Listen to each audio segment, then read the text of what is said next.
Hi, this is Chatterboxing. I'm Sean. This video I'm going to talk about Lomachenko. I saw the fight last night.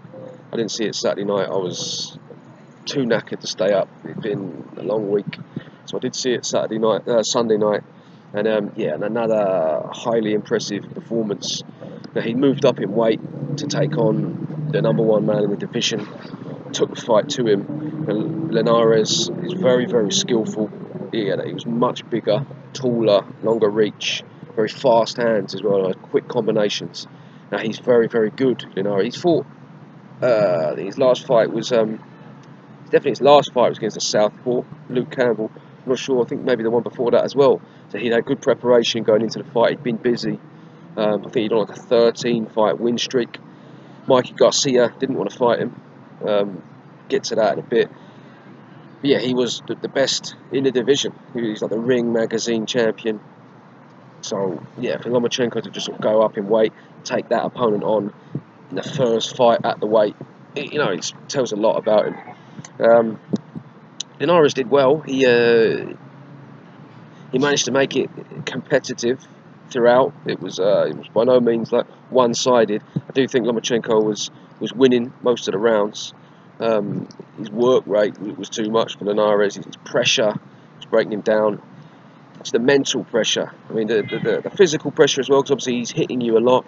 But more than anything else, he's just constantly in front of you, constantly making you think, moving to the left, moving to the right, ducking down here, switching over there, punching you like in the body, head. He's just all over the place, and it's very, very taxing mentally. And that's one of the main reasons why most of his opponents quit.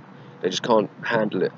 Linares did his best, and he did hit him with some quite good punches. He obviously knocked him down in the 6th, great punch. I think Lomachenko, if he does have a weakness, it's possibly that he gets a bit too cocky. He starts, not so much, well, he does showboat, but not so much that he's showboating, just the fact that he gets into a rhythm and into a flow, and it's almost like he can't stop. He's just constantly doing stuff. So he walked into one with Linares. Linares is obviously, a pretty big puncher, big guy. Walked onto it, straight right on the chin, put him on his ass.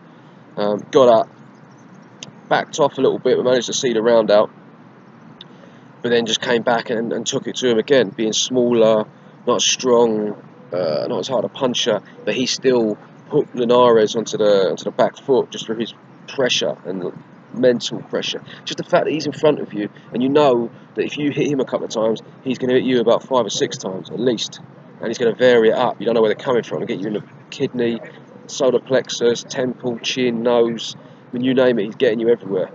So that is what forces people really onto the back foot, onto the defensive. Even though you might think, well, I just go toe to toe with him and slug it out, you think you're going to come off worse, and that's seemingly what people seem to think. The body shot that he stopped Linares with, yeah, he looked like, I mean, the referee gave him quite a long time to get up. Then Linares did the kind of like, he sort of got up a bit late. He just sort of didn't really look like he wanted to get up. If he wanted to kind of not just lie down, but sort of make a show of getting up. But he certainly wasn't complaining when the referee stopped the fight. Yeah, credit to Linares. Linares, he did his best, and like, he hung on in there with Lomachenko and made it quite competitive. Definitely the most competitive fight I've seen him in. Apart from the first one against, the second one against Salido, that was a bit of a learning curve, and obviously Salido's tactics were just to basically just punch him in the bollocks, come in overweight, lean on him, and just, Lomachenko, he's learned a lot since then. Apart from that, this has been his toughest fight. Is he overstretching himself? Keep going up. Now he's 30 years old now, so yeah, his body, I can't see him growing. He's not going to grow anymore. He could possibly, I mean, he's talking about staying 135. He could do that. I wouldn't want to see him go up to 140, to be honest. I mean, people are talking about him fighting Terence Crawford, and I know Terence Crawford, he's not even at 140 anymore, but I definitely think that would be a step too far. I mean, Crawford would be too big for him. Also, highly skilled. Yeah, I wouldn't want to see that. I think mean, who knows? Maybe 140 after a couple more fights. 135. I don't think so. To be honest, I think 135. There's a lot of good fighters around. 130, 135. Beltran be a great fight for him. Mikey Garcia, Tank Davis. You've got a few people like coming up as well who definitely make some interesting fights. Now, the one that people are really hyping the most is the Mikey Garcia one. Now, Mikey Garcia, he didn't want to fight Jorge Linares. He went up and, I mean, Mikey Garcia, he's a good fighter.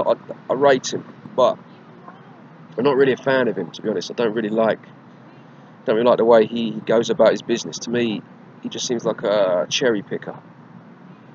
He's always, you know, dipping in here and there, looking for the weakest possible link. Like like he went up, could have fought Linares. Now if he fights Robert Easter Jr., that's a decent fight. I mean, I'll give him fair play if that happens. That's a step in the right direction, I suppose. But he could have fought Linares at that time, didn't. Moved up to take on the weakest link, really, at 140. When Terence Crawford moved up, do you know what I mean? He wasn't really in any rush to do it. Crawford moves up, boom, suddenly he goes up. Looks for like the easiest possible belt to win. Didn't fight Jorge Linares, did that instead. I don't like the way he uses people's names. People give him a pat on the back. He's saying, I remember him saying, he wanted to fight Keith Thurman. And people were, you know, patting him on the back for that, saying, oh, look, he wants to fight Thurman, oh, well done. Did he really want to fight Keith Thurman? I mean, he certainly didn't take any steps towards making the fight. Now he's saying, well, a while ago, he said he wants to fight Errol Spence. Really? He wants to fight Errol Spence? I mean, I'll believe that when I see it. Do you know what I mean? To me, he seems like another Erislandy Lara kind of character. Just sort of saying all this stuff, oh, I'm going to do this, I want to get credit for like using people's names, but not making any effort to really do stuff to make that fight happen. If he really wanted to fight Thurman or Spence, he could make that happen. I'm sure he could, but I think he just wants to use people's names. So that's why I'm not really a big fan of him. I think he could possibly beat Lomachenko. He is good, don't get me wrong, and obviously he's massive compared to Lomachenko. He's got good fundamental skills. He's not particularly, I mean, he's nowhere near like Lomachenko in terms of, you know, flamboyance, in terms of speed, in terms of different skill sets that he can bring, and he doesn't impress me anywhere near as much as Lomachenko. But he is good at what he does. He's got very good fundamental skills. He's accurate. He's clever. He doesn't really waste too much. He's got pretty good footwork, and he does have decent power. So if Lomachenko did fight Mikey Garcia, I think he'd have to sort of slow down a little bit his recklessness, because I think I could see him doing all that stuff and bamboozling Garcia for quite a bit. But he could be susceptible. He does get hit. If he's walking onto right hands like that from Mikey Garcia, he could be in trouble, because Mikey Garcia, he's used to fighting. You know, he's quite a big bloke really for the weights he's fought at. So he's quite up for just sort of using his weight and bullying people like that. So I think that could be a tough one for Lomachenko. I'm not saying I'd pick him to beat Lomachenko. I'd like to see it. But that is the one I think that people are going toward. I mean, Mikey Garcia, as I say, he's a good fighter. He's got good skills, but I don't think he's cut from the same cloth as Lomachenko. I mean, Lomachenko has just gone straight up to lightweight, and he's not messing about like, oh, who's the weak link here? Who can I possibly pick up a belt off? No, he's just gone straight in. Who's the top boy here? You, right? Let's have it. And then has it with Linares. That's what I like, and that's what I respect about him. Mikey Garcia, I don't see him as that kind of character. You know, having said that, if those two fight, it is a big advantage for him, the sheer size difference. He's been in with some good opponents, Mikey Garcia. I mean, he is a cherry picker in my opinion, but he hasn't fought that many like great people, but he's fought a couple of decent fighters along the way. He's definitely a threat. I suppose that would be the fight that everybody's talking about.